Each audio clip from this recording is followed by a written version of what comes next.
Saudara-saudari yang terkasih, anak-anak yang dikasih oleh Tuhan, selamat pagi. Semoga sehat semuanya. Saya kira mulai tahun 2010 ke sini itu mulai banyak HP yang canggih.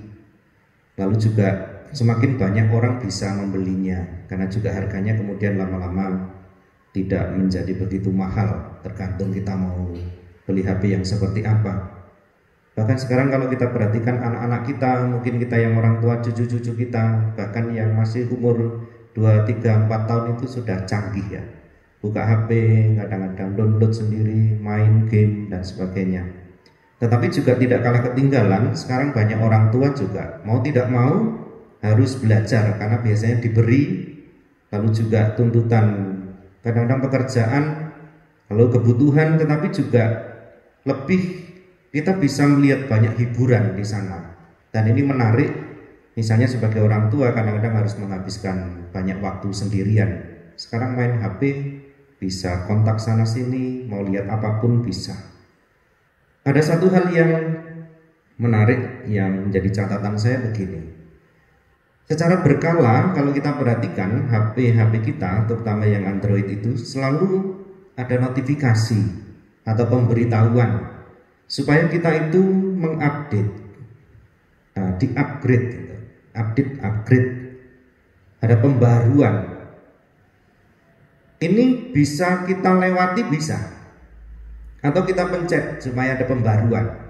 Kalau kita lewati, yang pasti HP kita ya begitu saja. Artinya bisa jadi kinerjanya tidak baik, atau lemot, atau tampilannya tidak menarik.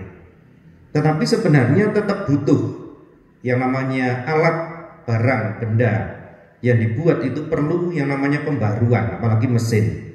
Supaya apa? Supaya tentunya kinerjanya itu menjadi stabil, tidak lemot, lalu juga mungkin baterai lebih hemat, kualitas terjaga, dan sekali lagi tampilan juga menjadi menarik.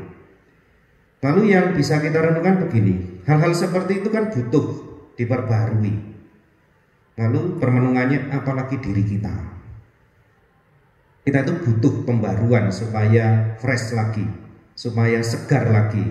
Kalau tidak percaya, misalnya kita butuh makan, kita butuh olahraga, badan ini juga butuh istirahat. Kita itu juga butuh hal-hal itu supaya menjadi segar kembali. Kita juga butuh baca, mencari pengetahuan yang baru, ide-ide yang baru, supaya kita juga menjadi bijaksana. Tidak itu saja yang kita pikirkan, atau sudut pandang kita seringkali kurang terbuka. Tetapi ini juga mempengaruhi misalnya attitude kita, perilaku kita. Kalau kita sering memperbarui diri, maka kita juga akan menjadi pribadi yang semakin baik dan juga semakin berkembang. Tetapi ada satu hal lagi yang memang perlu kita lihat, juga berkaitan dengan hidup rohani. Saya kira perlu kita juga mengupdate, di-upgrade lagi lah. Kita boleh bertanya, apakah selama ini sudah cukup sih hidup rohani kita, perkembangannya? Apakah cukup doa kita hanya segitu?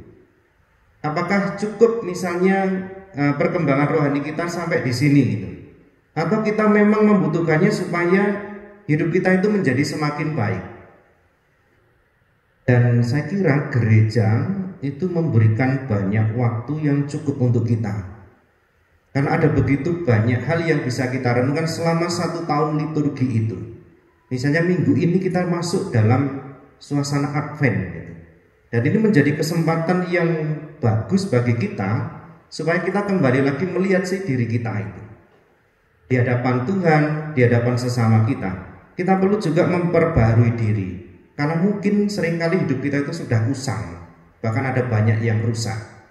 Lalu yang paling penting selama masa Advent ini, kita diajak untuk memperbarui kerinduan kita akan Yesus. Coba bayangkanlah, kita itu hidup kita itu selama 1 hari, 1 bulan, 1 tahun, itu lebih banyak bergulat dengan hal-hal yang biasa.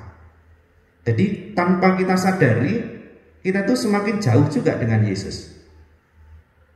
Perasaan kita seperti yang kita ungkapkan dalam doa pembukaan hari ini, seolah-olah Yesus atau Tuhan itu yang jauh.